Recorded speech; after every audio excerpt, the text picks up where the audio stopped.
Reality. It's the one thing we all take for granted.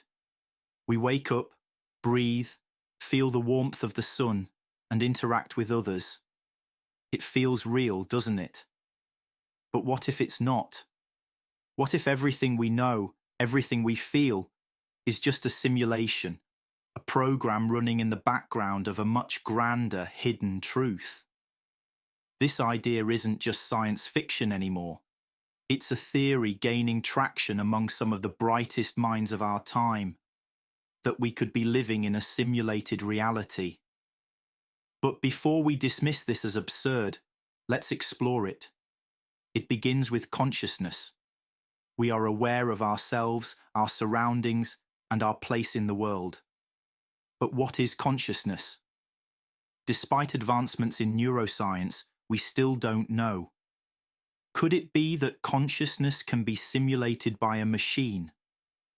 If so, could an advanced civilization have created a simulated world that we are all living in? A digital reality so convincing that we couldn't possibly tell the difference. The idea of simulation theory suggests that if an advanced civilization could simulate consciousness, it's likely that they would. And if they can, the chances are high that we are living in one of these simulations. Imagine this. Our entire universe is a simulation running on a supercomputer so advanced that it can process every interaction, every thought, and every feeling. Every person you've ever met, every object you've touched, every event in your life could all be part of this simulated reality. You wouldn't even know because it would be so convincing.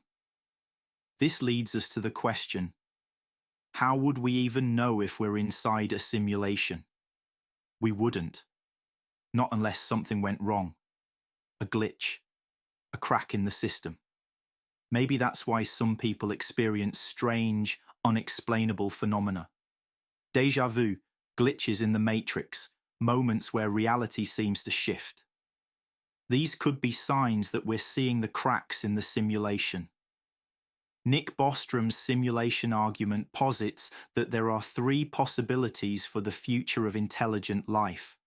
Civilizations destroy themselves before they can simulate consciousness. Advanced civilizations can simulate consciousness but choose not to. Civilizations create simulations, and we are one of them.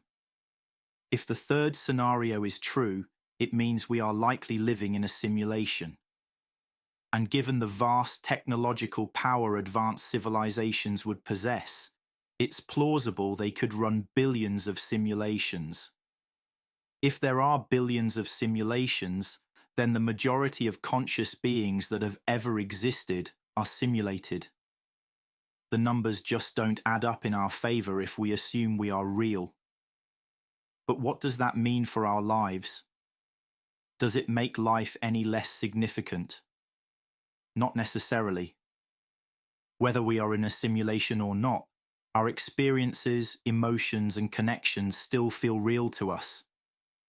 If we are conscious, if we can think, feel, and make choices, then our lives matter. Even if our reality is simulated, our thoughts and experiences are real to us in the moment.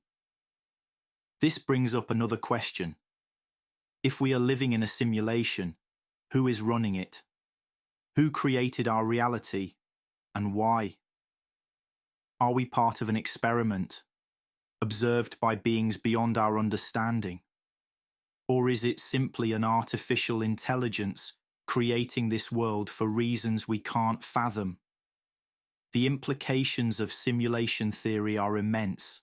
It forces us to confront the nature of our existence, the very fabric of what we think we know about life and reality. It suggests that we might not be living in a physical universe at all.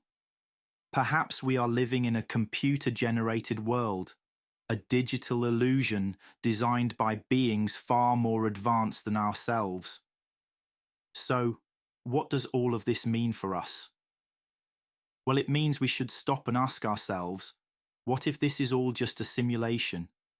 What if everything we know is a lie? And if it is, does it really matter? The fact remains, if we experience life as we do, whether real or simulated, then our experiences are valid. They are meaningful. The most profound realization may not be whether or not we are in a simulation, but how we live our lives despite it. If we are simulations, or if we are real, the purpose is the same. Live well, make meaningful connections, and appreciate the time we have. And maybe the most important question isn't whether we are real or simulated, but whether we are living life to the fullest, no matter the reality we find ourselves in.